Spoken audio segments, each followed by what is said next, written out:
நடுவில் எப்படி வந்து எடுக்குது இப்படிவா யாரும் இல்லை இல்லவா கொடுத்துக்கலாம் சொல்லுங்கண்ணா.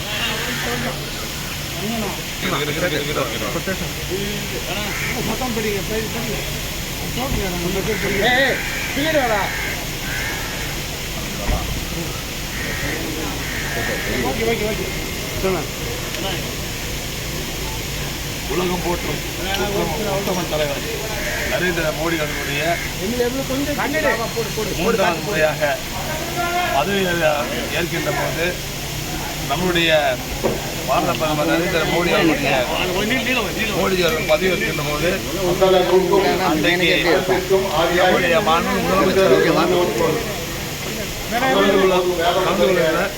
அதே மாதிரி நடைபெற்ற நிதி ஆய்வு கூட்டத்துக்கு கலந்து கொள்ளல.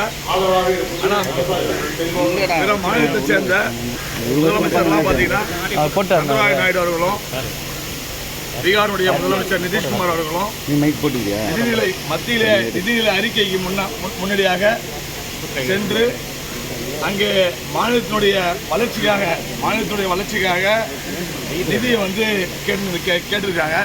அதனால் அந்த 2 மாநிலத்துக்கு நிறைய சிறப்பு சலுகைகள் வந்து நம்முடைய பாரத பிரதமர் நரேந்திர மோடிஜி அவர்கள் வந்து அளிச்சிருக்கிறாங்க. அப்போது புதுச்சேரி மாநிலத்தினுடைய வளர்ச்சிக்காக நம்முடைய மாண்புமிகு முதலமைச்சர் வந்து நம்முடைய 3வது முறையாக நம்முடைய பாரத பிரதமர் நரேந்திர மோடிஜி அவர்களுடைய பதவியேற்பு விழாவுக்கும் அதே மாதிரி நம்முடைய நிதிநிலை ஆய்வுக்குழுக்கு நம்முடைய மாநிலத்தினுடைய முதலமைச்சர் கலந்து கொள்ளல. இதனால் புதுச்சேரி மாநிலத்தினுடைய வளர்ச்சி பின்தங்குது. அதனுடைய சட்டமன்ற உறுப்பினுடைய வளர்ச்சியும் பின்தங்குது. இதனால் வந்து ஒவ்வொரு துறை வாரியாக நான் வந்து அன்றைக்கி டெல்லியில் இருக்கும்போது ஒவ்வொரு துறை வாரியாக ஒவ்வொரு அமைச்சரை சந்தித்தா கூட ஒரு அமைச்சர் 50 கோடி கொடுத்ததா கூட ஏறக்குறைய எனக்கு அந்த மாநிலத்துக்கு 2000 கோடி அதிக வருவாய் வந்திருக்கும். இதை வந்து மாண்புமிகு முதலமைச்சர் வந்து இதை மாநிலத்துக்கு பெற்றுத்தரல அப்படின்ற எங்களுடைய எல்லாருடைய சட்டமன்ற உறுப்பினர்களுக்கு இது மிகப்பெரிய வருத்தம் அளிக்குது. இந்த வருத்தத்தால் நாங்கள் தெரிவிக்கப்பட்டோம் அந்த பட்ஜெட்டில். அர்த்தத்தோடு உள்ள நீங்கள் மட்டும் தான் சார் சட்டமன்ற உறுப்பினர் அதாவது